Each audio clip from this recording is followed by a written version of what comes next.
hardest thing for me was being abandoned.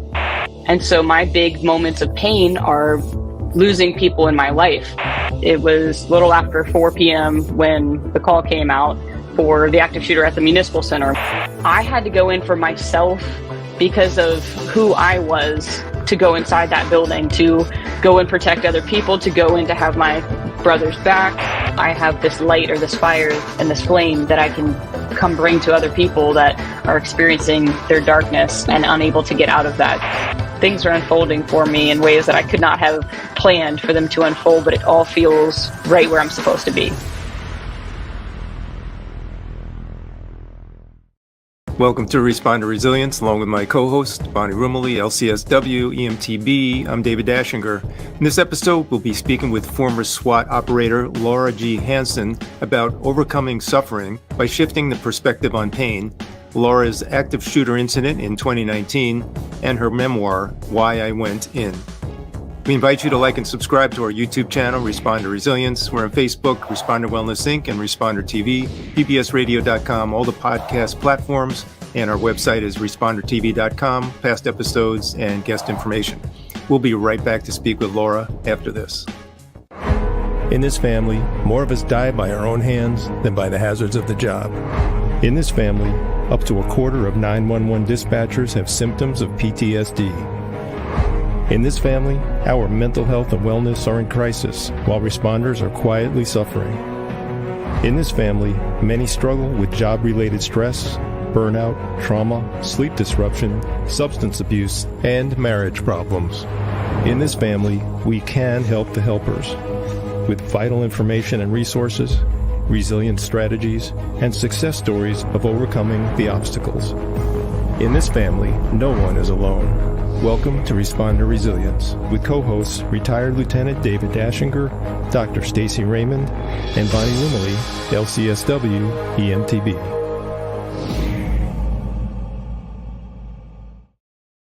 Today we're joined by former SWAT operator Laura G. Hanson, who's the author of the memoir Why I Went In, and she's also the CEO of Brain Bucket Coaching and a keynote speaker. She's a former police officer and SWAT team operator with the Virginia Beach Police Department, serving as the only female on the full-time SWAT team for over 4 years. While on SWAT, Hanson received the Silver Cross for responding to an active shooter at Building 2 on May 31st, 2019, and was also part of the team's sniper cell. After leaving the police department, Laura became a certified high-performance coach and is passionate about helping other first responders to live a fulfilled and enjoyable life despite the ongoing hardships of the job. Laura, welcome to Responder Resilience. Thank you, David. So great to be here with you today.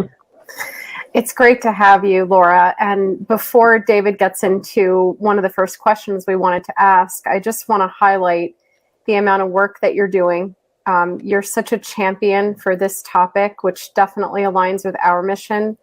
But your book, and I know that a lot of exciting things are happening for you. And I just want to commend you for just speaking your truth and standing in your power, because those things are infectious in a good way. And I feel we'd be remiss if we didn't commend you for that. Thank you, Bonnie. I appreciate that. You're welcome. And offline, we were speaking about how powerful it is when a person who is a current or former first responder is authentic in sharing their journey, and how that can affect other first responders who might be struggling. And so I wanted to dive into kind of a deep topic, because as myself, as a parent who's adopted a child, I've witnessed what my child went through being given up by biological parents, and then how that can create deep core wounds. So can you share a little bit about your early life and the role it played in your quest for personal growth? Sure, absolutely. So I was given up for adoption right from birth. I grew up always knowing my parents were very open about it, and this is my Hanson family. I was mostly okay with it. I mean, my Hanson family was great. We lived in a wonderful house. I played travel soccer. I was fortunate to go on family vacations, things like that.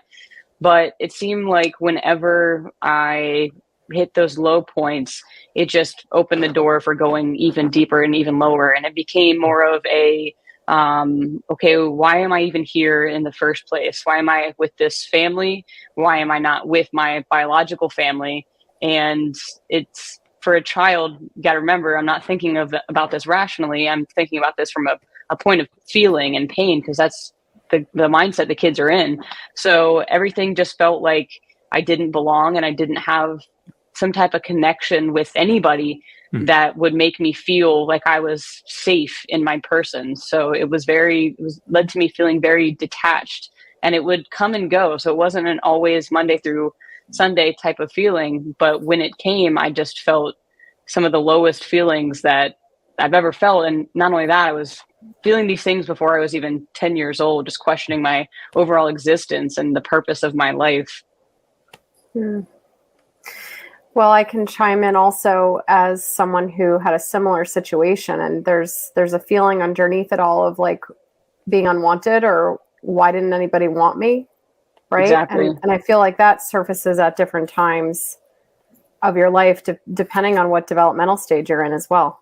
Exactly. And it kept coming back to this theme. So anytime I would get into this, phase of disappointment, or arguments would happen, Right. Low points, bad points, everything starts coming back again to, well, what am I even here for at all? Why am I here? Why am I felt like I was being punished, and I didn't necessarily have a spiritual practice when I was younger. My family went to church a couple times that I remember, but I was just trying to figure out why I deserved to be in so much pain, because it felt like I was in far more pain than anyone around me was experiencing. And my pain was then transferred into anger for being misunderstood, and feeling like not only am I in pain that I feel like I don't understand, but nobody else seems to be validating my pain. And it seems like they're looking at me as if I shouldn't be in this amount of pain, which then frustrated me. And there are plenty of people who have witnessed my anger as a younger child that can attest, yeah, she was angry.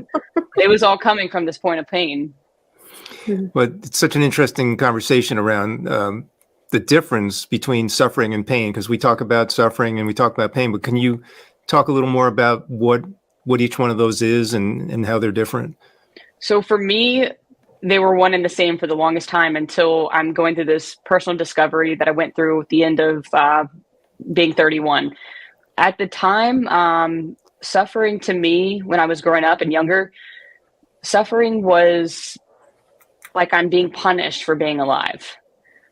Like there's some reason I'm supposed to be alive, but it doesn't seem like it's any reason that I want to be a part of.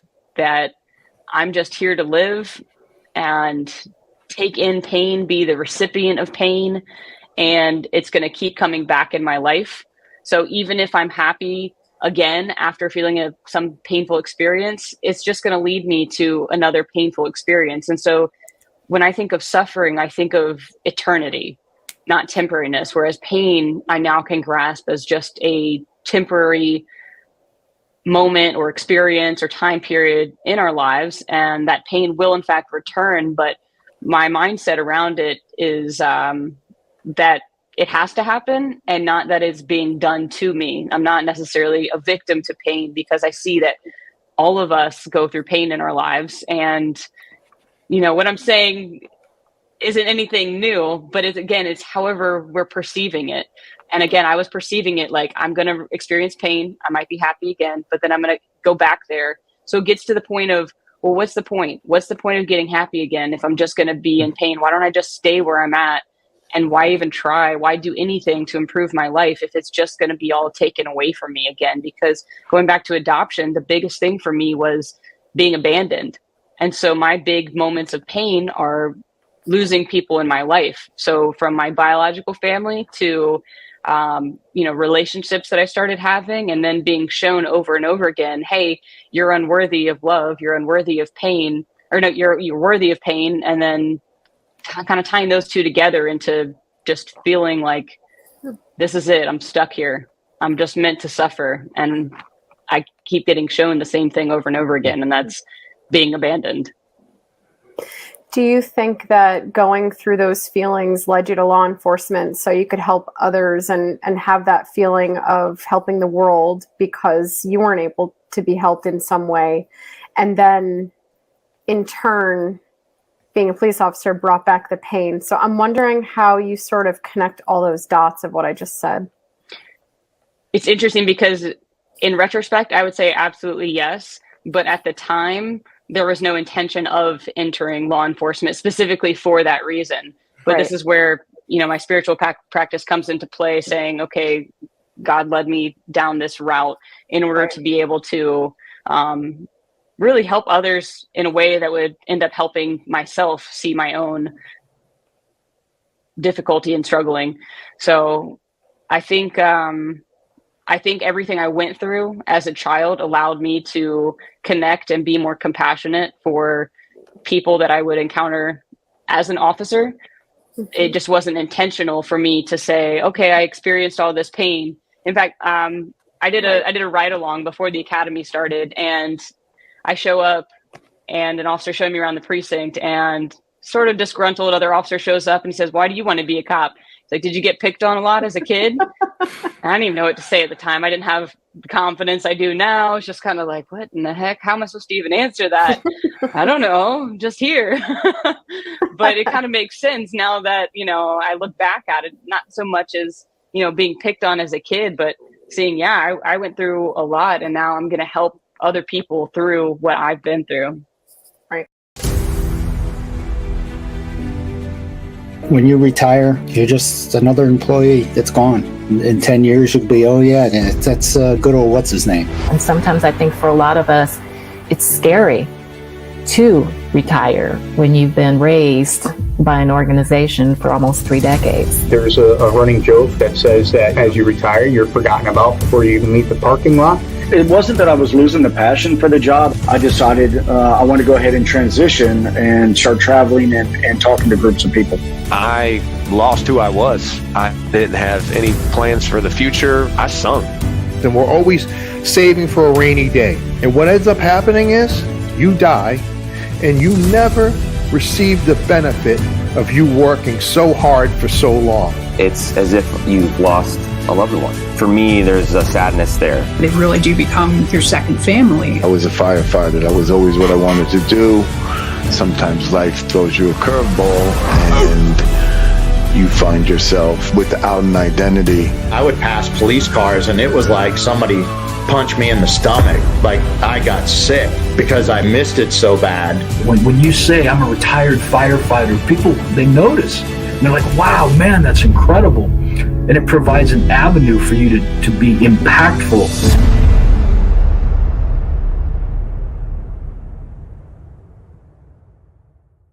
And I don't mean to make it sound so linear and so conscious, because typically, what we see in our offices is the opposite. There's no awareness of why someone became a member of that profession. It's more like of honor and loyalty and duty to others, right? But they don't really connect with how we're saying it. So I think it's much more subconscious, I 100% agree. And now when you can go back and look at it, you realize why. It makes sense. Mm-hmm. Yeah. It really helps me see what my value was to the profession. And It has everything to do with all of what I was bringing to the table. And then that was being honed into how to be an officer. But, every officer brings themselves to every single call as well. That's right.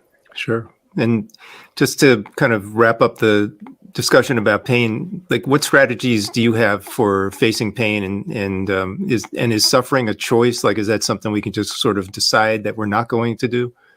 So my strategy for facing pain has come to me through a lot of own self-discovery, but it's interesting. In my book, you see it's called the lavender and honey exercise, because I would do this at a coffee shop where the atmosphere was great, made me feel like I was safe. And that was important to me because I needed to feel like I could start facing those inner demons and not feel like I was in an unsafe environment to do so. Really open up myself to vulnerability. So what I found is effective for me is to make a list of every painful experience that I've ever been through. And it's not easy to do, but if I just make that list, then I go sit down with a notebook, look at that list and say, okay, something from my book. I mentioned my former wife having an affair on me. So I take that example and then I start journaling about it as if I was back in that moment. And what that allows me to do is it allows me to really resurface all of those painful emotions that I was experiencing at that time. But then I can talk to myself, or, you know, as I like to say, coach myself through what I'm experiencing. So in the moment, all of these painful moments that I'm writing down, I felt like I was alone. I felt like nobody understood me. I felt like I didn't have a friend, a family member, a loved one. Again, for me, it's everything comes down to abandonment. And when I felt abandoned, those are the lowest points of my life, when I've questioned, what am I living for? And do I want to live anymore? Mm-hmm. So for me, that's why it's so important to revisit them. But the objective here is to write down the feelings and the hurt and experience them and feel them all over again, and then provide what I needed to hear at the time, what I would have wanted to hear, what I would have needed somebody else in that room with me saying to me in order for me to not feel alone. So it's almost like this is those feelings are on I'm going to throw it back to saying CD. So it's on a track, it's on the CD, it's on playlist number 1, and it's just playing inside of me all the time, even if I'm just going about my normal life. So when I sit down and I say, I'm going to listen to number 1, and I'm going to sit there and feel everything that I was experiencing at the time, and then I'm going to provide that comfort to myself, it allows me to turn the volume down on number 1. And it allows me to say, okay, I'm listening to this. I know I can make it through this. I know I get through this. And at first, when I do this, it's a lot more difficult, and it becomes something where I just have to say, like, hey, it's okay. It's okay. I know this hurts. It's very simple, because just think about real time when you're with somebody and they're hurting. You know, you don't start strategizing and figuring out the next 5 years of their life. They just need you there in the moment with them. So the important thing, though, is that I get up, I go about my life, and then I come back to that same exercise, and then I revisit track number 1 again. I say, okay, well, last time it was on volume 85. This time I'm revisiting it at volume 60, which is important because now I'm saying, okay, that part of me is able to hear more of what I'm going to say.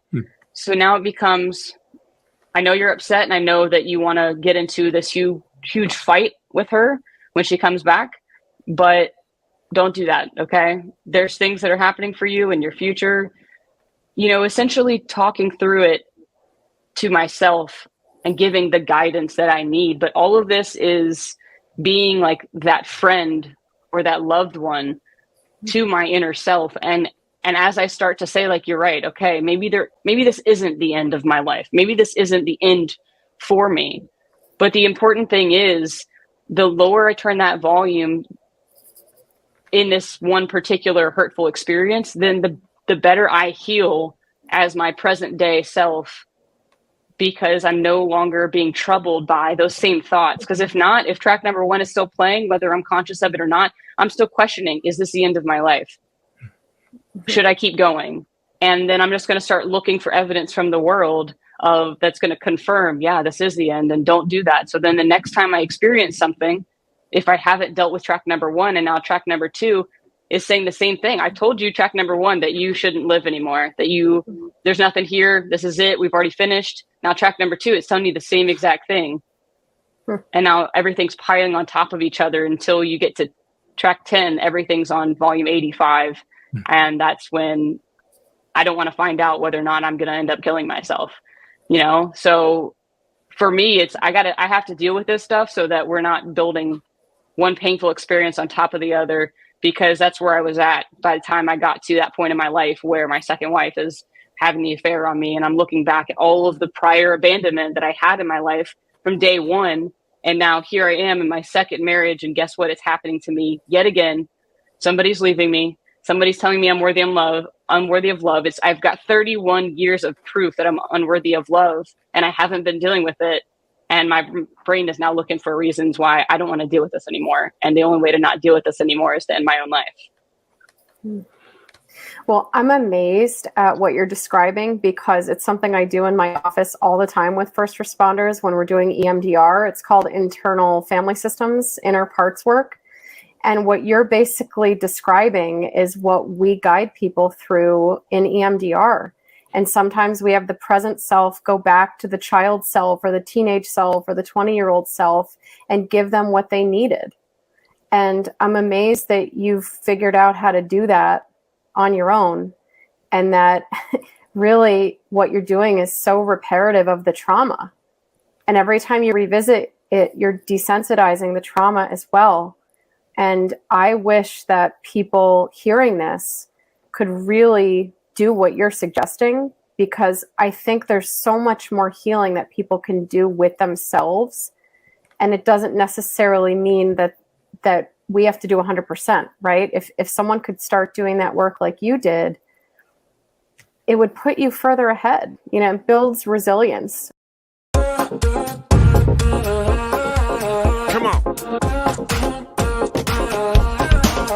Check it. Come on, let's go.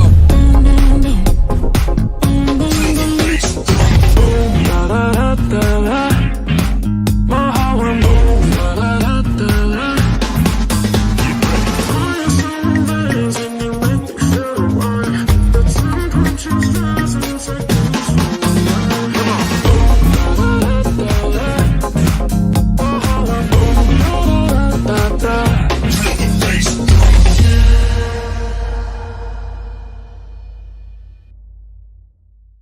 Which kind of leads me into what I wanted to say to you next, which was, you've been through a lot and you've been very candid in your memoir about that. What do you think built you to the resilience that you have right now?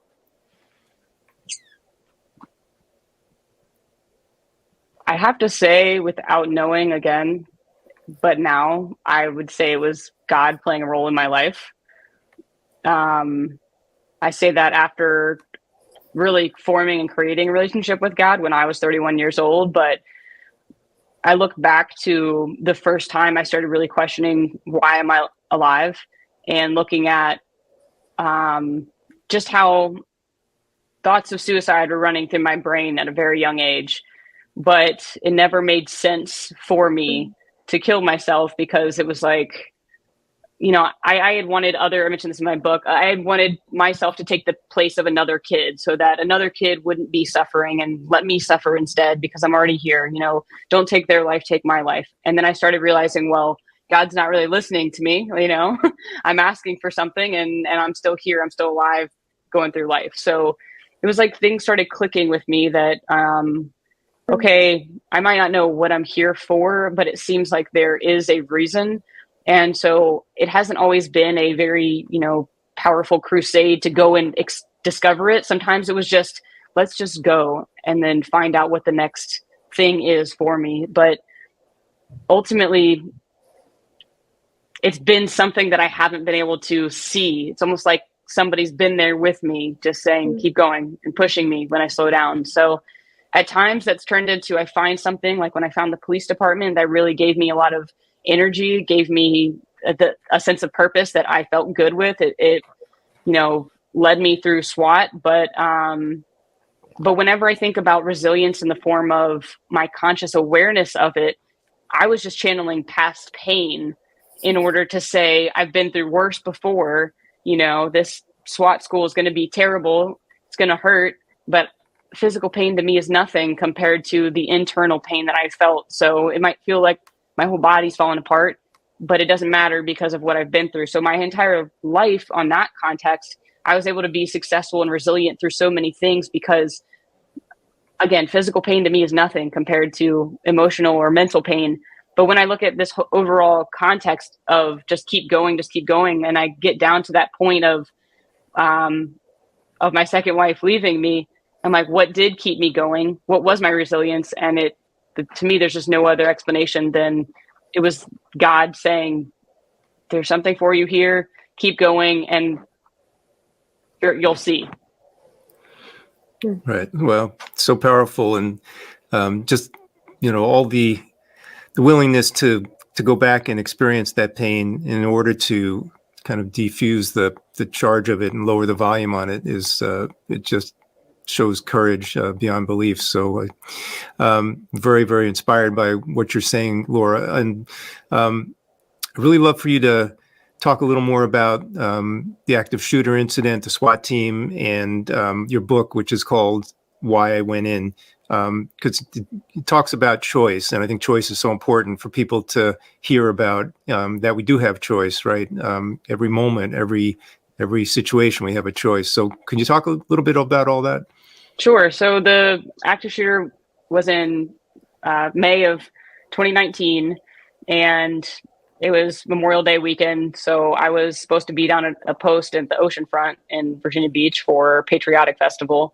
And it was a little after 4 p.m. when the call came out for the active shooter at the Municipal Center, which was about 9 miles away from where I was, the oceanfront. So essentially the team, the department, everybody's responding from all over the city. And when I get there, I drove my own Tahoe, and it just so happened that I got behind another SWAT truck that had 3 other SWAT operators in it.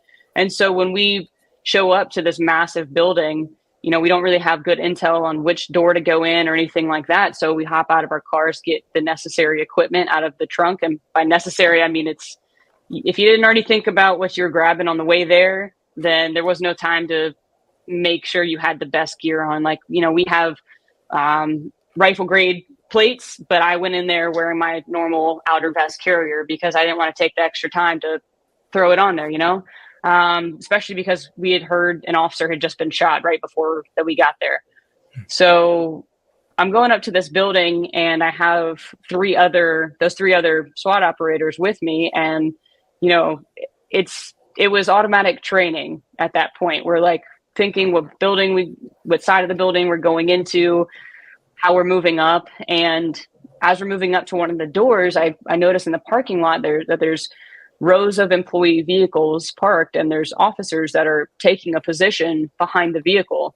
And I could just tell by looking at them that they weren't sure what they were supposed to be doing at the time.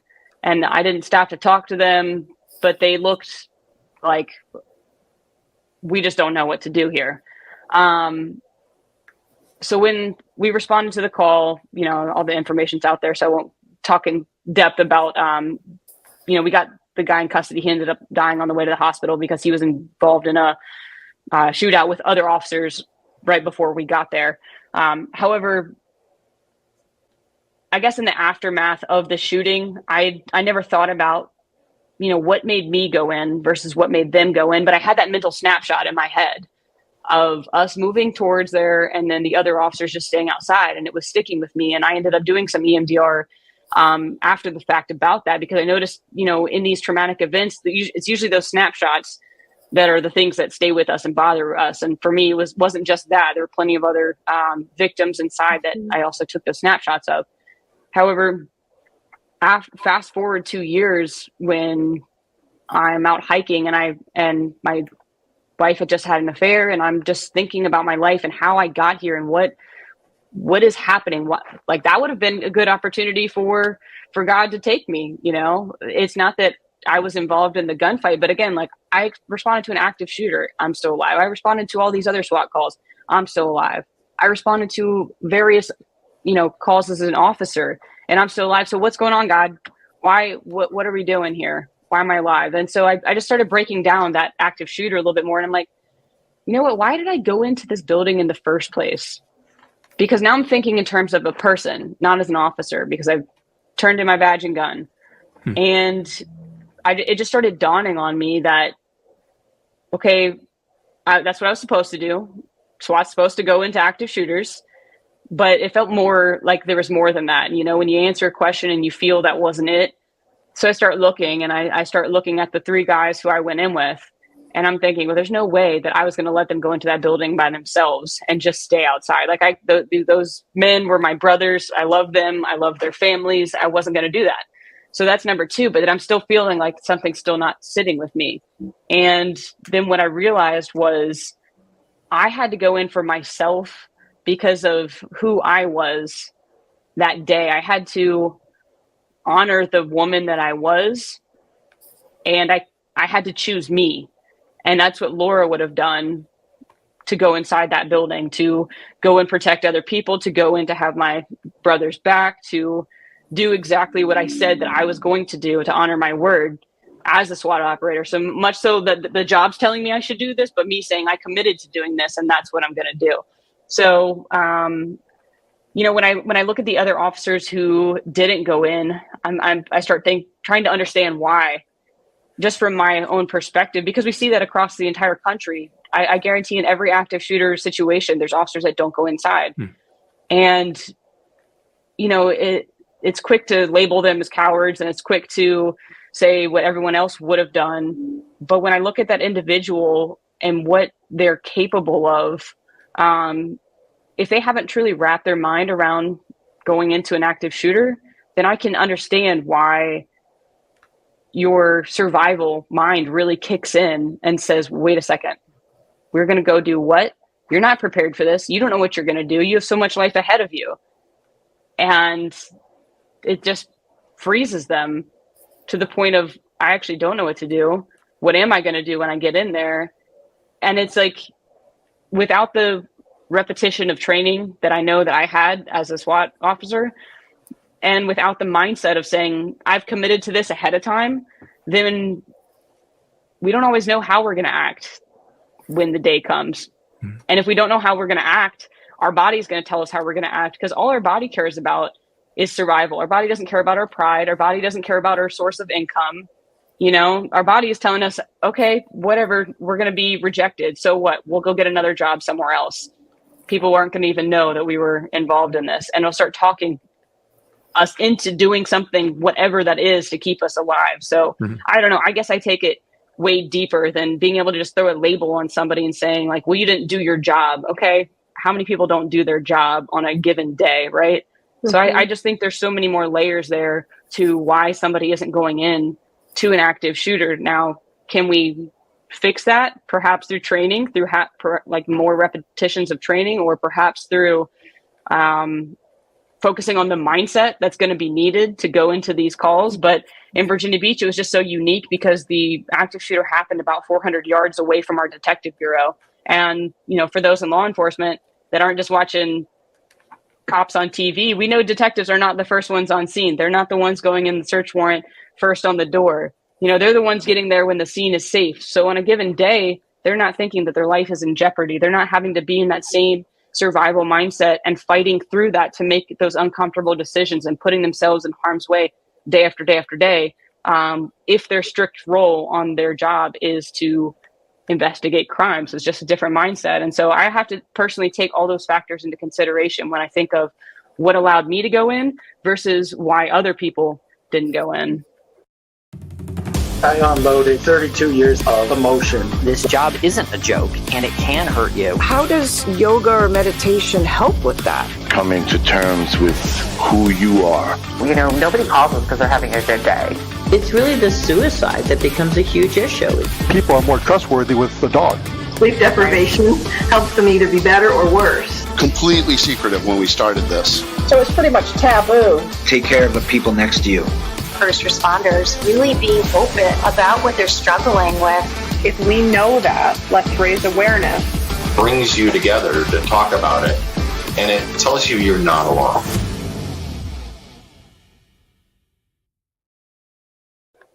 I think it's an important point that you're making, because there's a lot of self-blame that first responders have when they don't have the reaction they would like, whether they're EMS, fire, police, dispatchers. I mean, they all have it in their own ways. So there's the self-doubt, but then there's also the criticism of others, which exists no matter what call we go on.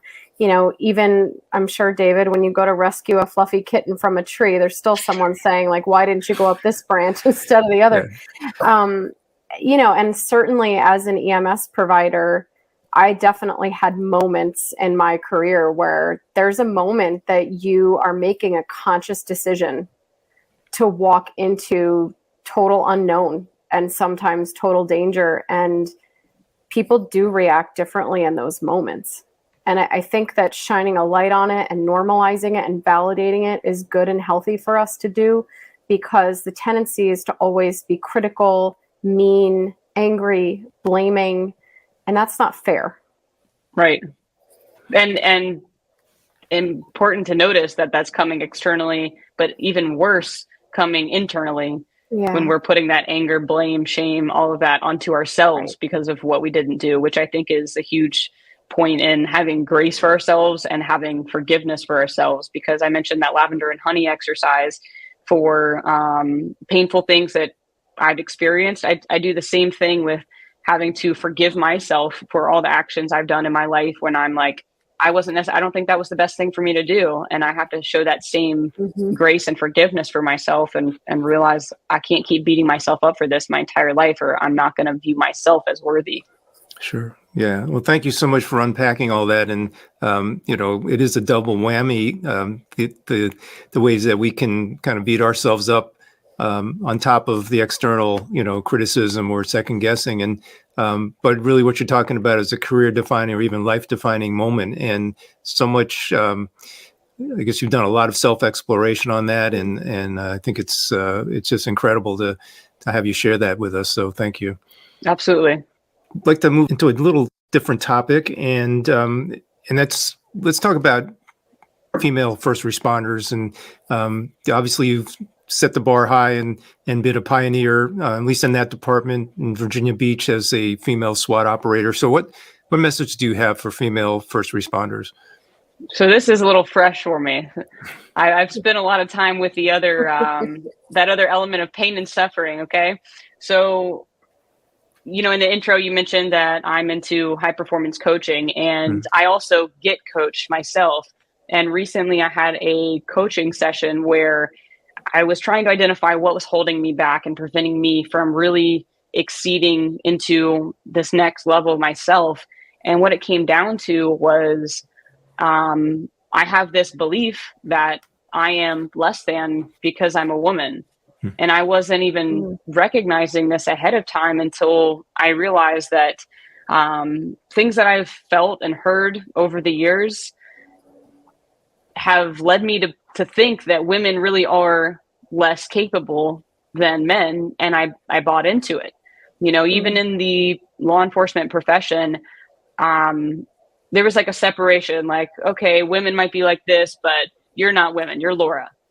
So it's like I was getting this pass because of, however, the way I was doing things, while discrediting the female part of it. So over time, what I've come to realize is I didn't even realize how much I was buying into that same belief that because I'm a woman, I don't have the same capability. And if I'm going to be successful, I need to separate myself from being woman as much as possible. I need to become a man, essentially, in order to be successful. And so it's just, it blows my mind because I never took the time to help other women while I was on the police department, at least not to the way that I would have if I'd go back now and do that. Just because, I always wish that there could be more females that would go into SWAT without necessarily honoring all the females that don't want to go into SWAT. So I'm looking at it, like looking around, looking left and right, saying, hey, where are the other females that want to do what I'm doing? And there's truly not nearly as many on these or in these positions. So like I said, I'm still working through this a little bit, but for me, it's learning how to accept that I'm a female and that I want to be a female and that I can be just as successful even though I'm a woman, because I think what I had told myself was I was successful despite being a woman and that I had to overcome being a woman in order to be successful. So then that didn't make me proud to be a woman, made me say like, well, this is a part of me that I can't change or don't want to change. And therefore I'm stuck with it. But can you help me? Can you help recognize I'm still good enough? And I mean, there are plenty of examples where, I mean, even to this day where someone's looking for an answer, I say what the answer is and they don't believe you. And then they have to go and trust and verify it with somebody else. And it's just kind of like, when is my voice going to be heard and recognized and given the credit for the intelligence that I have, the experience that I have? And so many times I've just had memories and examples of, okay, fine, this is how it is. Well, and how much of that is in first responder world, they started off as male cultures, right? And I think that over time, women have gotten more and more involved in all branches and now leadership. And there were probably so many growing pains for those women that even came before us. I feel fortunate because I really never felt that it was a barrier for myself. It was never really at the forefront. It was kind of like the sky's the limit where I practiced EMS, which I'm very grateful for. But I do realize that for a lot of people, it is more top of mind, or it is more in their face, or they feel like they have to contend with it more. And I think it seems that as a woman, we have a conscious choice sometimes to make for other women. So I remember being in situations where I would make a choice because I knew it would help other women, not necessarily me, if that makes sense. Mm-hmm. Yeah, exactly. Yeah, for me, I've certainly heard of other women, you know, their male counterparts won't necessarily trust them. So if they're partnered up, then the male counterpart doesn't want to go and be as proactive because they don't trust that the female with them is going to be able to help them.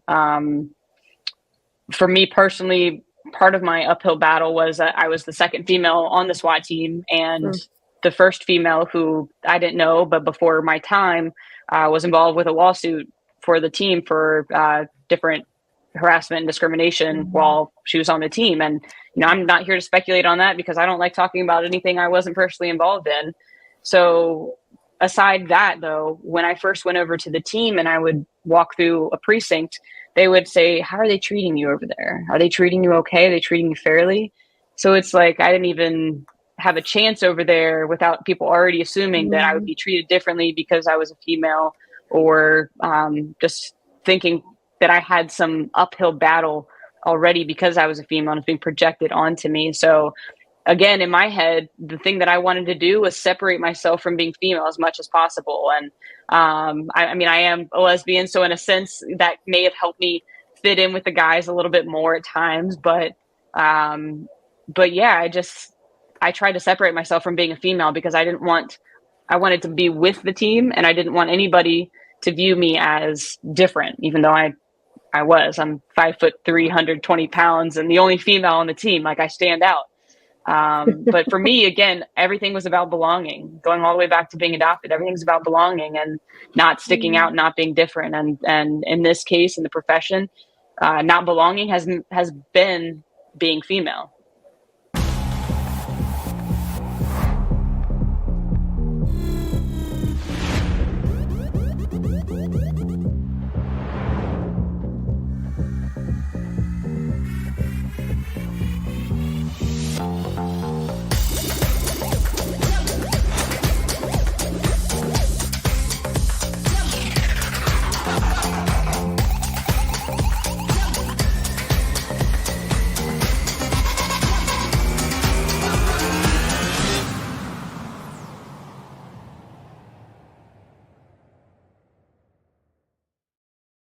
In terms of, you know, your post-career, what you're up to now, can you share with us a little bit about some of the things you're doing? Absolutely. So I'm in Chicago right now, and I'm instructing with the professional law enforcement training, referred to as PLET sometimes.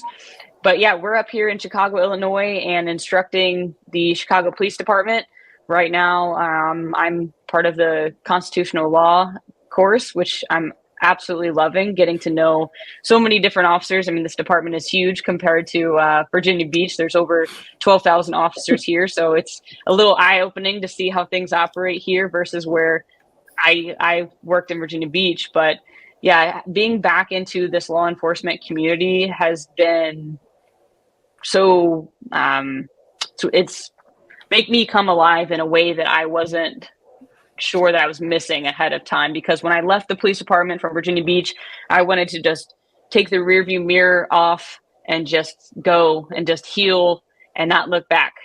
Not saying I was burning bridges or anything like that and saying I didn't want to be friends with people, but you get it. You know, I just wanted to go and heal and start a new chapter. But what I found is in my self-discovery journey, in trying to figure out where I belong, I've realized that even though that was my initial plan, that God has redirected me back and saying, okay, you've done your self work. Now let's go back to police department and do what you had said you were going to do.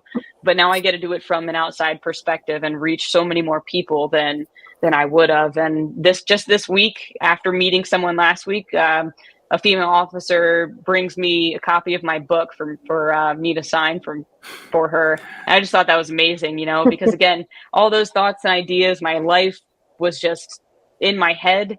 I put it on paper. I published it. I've been out to Oregon and given copies of my book to people out there when I did a keynote speech. Now I've brought it to Chicago, and just things are unfolding for me in ways that I could not have planned for them to unfold, but it all feels right where I'm supposed to be. Well, that's amazing. And a couple of times you used the word "for," like things happening for you as opposed to you. And I love that perspective in that it's, it shifts the whole narrative in a different way, in a much more positive light. Exactly. And we talked about suffering earlier. It felt like things were happening to me, and that's been one of the biggest takeaways for me, is that pain doesn't happen to me. It often happens for me as a growth opportunity. So whether it's a painful situation or whether it's a opportunity that I view in more favorable light, it's all for me. And then it depends on what actions that I want to take when that comes into my life. Great. Well, and David and I have talked about this before, but we're both not working in the profession right now on the road, but definitely feel the way you do, right? Like you can take everything you learned, you take your leadership experience, you take it all with you, and you realize that you have so much to offer and skills and just insight and wisdom that you get to when you look back, right? And I think what you're saying, and Dave and I agree, is that you can use everything you learned still. But instead of helping your patients or the fire victims or whomever, now we're helping our own in a way that we couldn't do when we were in the profession. So I think if we look at it that way, and realizing that sometimes when we move forward, it's because we had to. And it's because you're going to touch so many more people. I 100% agree with that, because through this journey, I've thought maybe I should go back to being a police officer, and everything's told me I'm not going to be able to have the impact while I'm standing side by side. And it's not that I'm standing above or below. It's that I'm just standing with a little bit of a different perspective. And a lot of that perspective is someone who's put in the work to heal. And so now I have this light or this fire and this flame that I can come bring to other people that are experiencing their darkness and unable to get out of that. So I realized that the solution is not to go and pull everyone from first responder, professions, because we need first responders. So how do we get into first responders and heal them where they're at so that they can continue being first responders throughout their entire life and do so in a healthy way? Because right now, the life expectancy of a police officer after retiring is, I think, 3 to 6 years. And that's unacceptable to me. We say we have to stay on a job for a pension, but then you're only getting your pension for 3 to 6 years. Or by that point, your family connections, your friend connections are not really that strong, and you're feeling isolated. So to me, for police, fire, EMS, everybody, first responder community, I view it as noble. I view it as a noble contribution that we're willing to give that part of our lives to do what other people don't want to do, so that everybody can be free, our families, the community, everybody. And so it's not right that there's a punishment and a sentencing and truly a sacrifice associated with that, as if we're donating our lives and saying, well, I just don't get to enjoy a good life because I'm a first responder. Like, that two doesn't add up, It's almost like we're in a free prison, and it shouldn't be that way. So I'm determined to find a way of making it a more enjoyable existence for everybody who's a first responder. Well, that is amazing. And thank you for having that mission. It's so much needed. And thank you both, because again, you're here making it so other officers, other first responders, firefighters, EMS, everybody can be a part of the conversation and start getting a new perspective that will help them grow in their own lives. As we wrap up, can you share with us where we can find your book, Why I Went In, and other places people can reach you on social media or internet?